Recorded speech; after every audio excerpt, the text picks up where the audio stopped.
As was described in the last video, communication is the process by which a group's values and beliefs are discussed, and through the discussion of those beliefs they come to be shared amongst the group. When those views are shared, they become part of the group's culture. Thus, through communication, culture is shared and shaped. What then is culture? Culture is the learned patterns of perception, values, and behaviors shared by a group of people that are dynamic and heterogeneous. Again, let's dissect this definition. First, culture is something that's learned. And this is important to remember because it reminds us that culture is created when we interact with other people. And it's not just something that we're born with. It's not something that's been programmed within us since birth. So when we're born, we don't know how to be boys or how to be girls, but we learn how to enact those culturally sanctioned behaviors by listening to and watching the people in our lives. I recently read an interesting article that stated that girls who have fathers who participate in housework are more likely to have ambitious career aspirations than girls who live in households where the mom does most of the work. The argument is that it isn't enough to tell our daughters that they can be whatever they want to be and to tell our daughters that men and women are equal. We also have to have the individuals within the household modeling those same behaviors for the women. So if you tell your daughter she can be whatever she wants, that she can have a career, that she can have it all, but then she sees that her mom is the only person doing the housework in the home, she's likely deciding that she has to pick a career that's going to enable her to do all of the housework as well, because that's what the culture within your family supported, the female doing all of the work. So when young girls see their father doing housework, they actually believe that they can have it all and that they could find someone who would do that housework too, and they could pick the career that they wanted.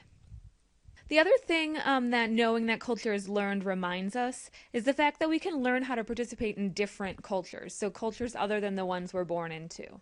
So while things might seem foreign when you enter a new culture, they can seem foreign for a little bit of time even, eventually you'll learn those cultural patterns and you're going to adapt to them accordingly. The second thing the definition reminds us is that culture is made up of shared perceptions and values. Perception in this context is referring to the way we look at the world. Culture is a lens through which we understand the things that are happening to and around us. So you might recall from past classes that the process of perception involves selecting the stimuli in our environment that we're going to pay attention to, and then we organize all the information we perceive as we attempt to interpret that message and assign meaning to it. So that's our process of perception. When we perceive things then, our cultural values help us understand what stimuli we ought to pay attention to and how we ought to interpret that information. So culture is intrinsically tied to this process of perception because it helps us understand, again, what we should pay attention to and how we should interpret those things. So for example, everyone in my family plays baseball. So to my family, baseball is something that's really important in the summer. So because growing up, that was something that my family valued, if, say, I lived across the street from a recreation center, I might notice when the kids start playing baseball, right? That might be something that I perceive and interpret as summer is here, it's time to start doing these things, and I might interpret it or see it that way, whereas someone who didn't grow up in an environment where baseball was important might not even notice that those kids are playing baseball. So again, our culture helps us understand what things in our environment we should pay attention to and how we should interpret those messages. Culture also comprises the values that we believe in, though. So many times, cultural beliefs are these deeply held beliefs, and we really don't notice that they exist. So we assume that they're just part of who we are and part of the way things are, and so we don't really pay attention to them. And because of that, the things that we value and believe and the way we enact those things, those displays become like habits that we perform on a daily basis, and we don't really think about the fact that we're doing it. So it just becomes this habit that we perform every single day without thought and without giving it much consideration. So we want to recognize that as well. So these values become so important to us and they're so ingrained in us that we don't always recognize the cultural behaviors that we're interacting or that we're presenting on a daily basis. The third facet of the definition we want to pay attention to is the fact that culture is expressed as behavior. So culture not only shapes how we look at things, but it also shapes the things that we do as well. So those actions that we have that correspond with what we perceive and how we think about things. So an example of this, we can look to U.S. American culture, and in U.S. American culture we value individualism. So we value the fact that individuals should have to, or should learn how to advocate for themselves. They should learn how to take care of themselves and be self-sufficient so that they can go out into the world and they can have great jobs and they can do great things of their own accord. So we value this within our culture.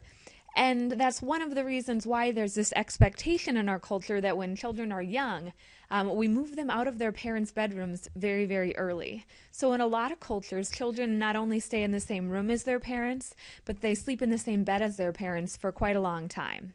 So until they're far older than a couple months, which is about when we move children out of the room in U.S. American culture. When parents decide to keep their kids in the room with them and keep the kids in the bed with them, they tend to be looked at as being odd, or that's not something that you should do. And so you can recognize how that behavior that we have, moving children to their own room, even though they're too young to care for themselves, and even though they're too young to actually communicate that they need something from their parents except through crying. We move them away from their parents and we put them alone, and they gradually learn that they do things for themselves and that they ought to do things for themselves and that they want to be self-sufficient.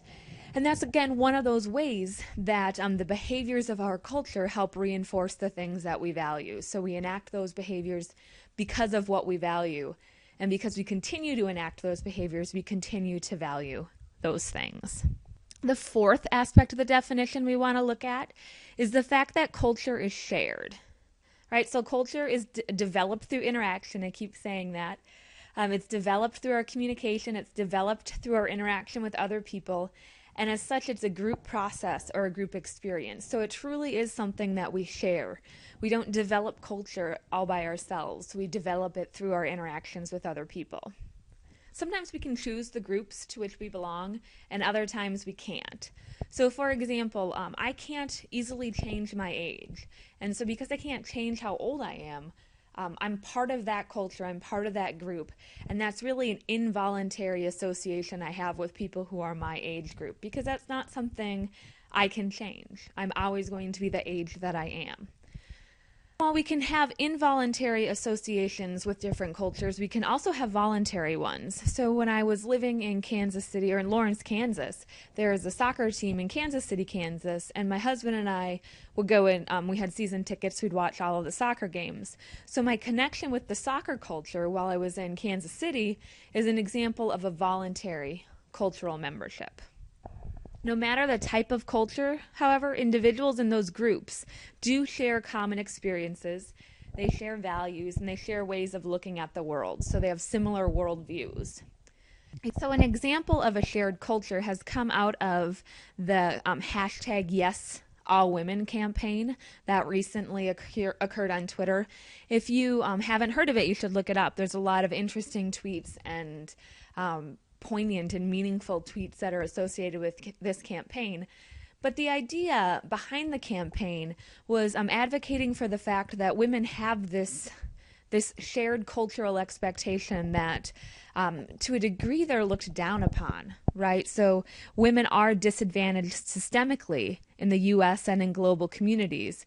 And so while not all women have experienced some of the violence that women were talking about, or all of the same experiences, they all have experienced different things about life that enable those women to understand that they are incapable of protecting themselves, or they're objects that men should be able to look at. There's a bunch of different examples if you look it up online. And like I said, if you haven't read them, I would highly suggest that you do. But it highlights the shared experiences that women have. So while not all men do bad things to women, all women likely have a story of a time when they were disadvantaged, or a time when they felt unsafe, or a time when men took advantage of them because they could. And so that was the idea behind this campaign, again, to point out those shared cultural experiences that all women have.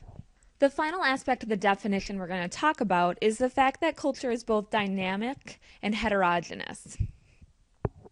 So being dynamic means that culture is always changing. So as we communicate, we enable the cultures to change. Because if we communicate with people a lot, our cultures are always technically changing, because once communication has happened, it changes the individuals involved in those interactions.